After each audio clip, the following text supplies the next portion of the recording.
Pakistani players पर सख्तियां start कर दी गई हैं। जी हां जनाब, लीग्स के लिए एनओसी टेम्परेरी बैन कर दिया गया है पीसीबी की तरफ से। जी हां, जब से इंडिया से शिकस्त का सामना करना पड़ा है, तमाम प्लेयर्स पर इंटरनेशनल लीग्स की जो है वो पाबंदी आयद कर गई है जनाब। वो वक्ती तौर पर पाबंदी लगाई गई है, इसको हटाया भी जा सकता है। और इस पर जो चीज़ सामने रखी है पीसीबी ने वो ये है कि भाई साहब आप डोमेस्टिक खेलें, आप इंटरनेशनल खेलें, दोनों में आप परफॉर्म करें, फिर जाएं आप लीग्स खेलें। ये चीज़ होगी पीसीबी की तरफ से। और जहां बाबर आजम, शहीन, रिजवान, जिन्होंने जो है बिग बैश बीपीएल खेला था, सब पर जो है पाबंदी लग चुकी है।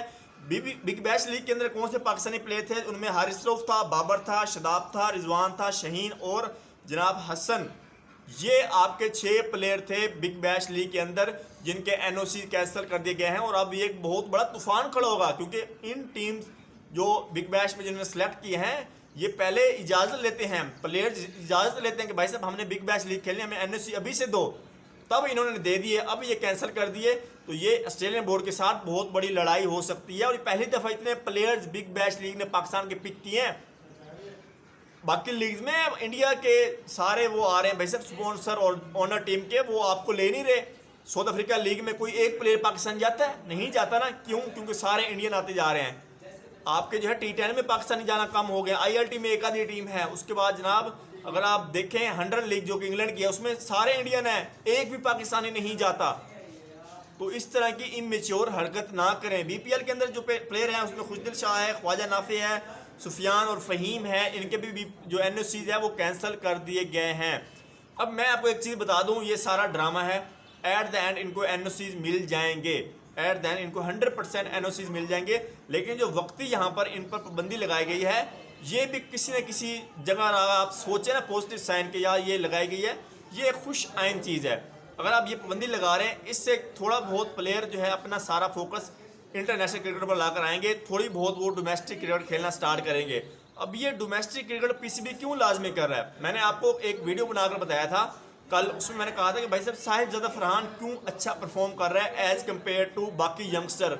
उनमें साइम है, उनमें हारिस है, उनमें आपके बाकी प्लेयर भी हैं, हसन नवाज भी। लेकिन सिर्फ आपका साहिबजादा फरहान परफॉर्म क्यों कर रहा है? आपका साइम अयूब क्यों फ्लॉप हुआ है? आपका हसन नवाज क्यों फ्लॉप हुआ है? आपका मोहम्मद हारिस क्यों फ्लॉप हुआ है? तो उसकी सबसे बड़ी वजह यह है कि आपका साहिबजादा फरहान डोमेस्टिक के अंदर रगड़ा खा के है। डोमेस्टिक में साहिबजादा फरहान के जो रन्स हैं वो पहाड़ों की तरह, मतलब पहाड़ों के पहाड़ लगाए हैं उसने। हर डोमेस्टिक सीजन में उसके हज़ारों रन्स होते हैं।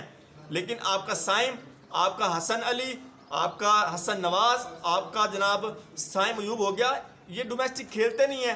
एक आधा कप खेल लिया इन्होंने PSL के अंदर आके 1-2 9 लोग छक्के मार दिए, एक आधी 50 कर दी और ये उस बेस पे टीम में आ गए। तो इसलिए अब पीसीबी इन प्लेयर्स को डाउन कर रहा है कि भाई साहब डोमेस्टिक खेलो, क्योंकि जो डोमेस्टिक का प्लेयर निकल कर आता है ना, वो हीरा होता है। इंडिया के जितने प्लेयर्स हैं डोमेस्टिक के रगड़े हुए हैं 4-4 5-5 साल, और हमारा को 6 महीने डोमेस्टिक खेल ले उसको टीम में ले आते हैं, एक सीजन PSL का खेले उसको टीम में ले आते हैं। तो भाई साहब हर जगह टैलेंट नहीं चलता, स्किल्स मैटर करती हैं।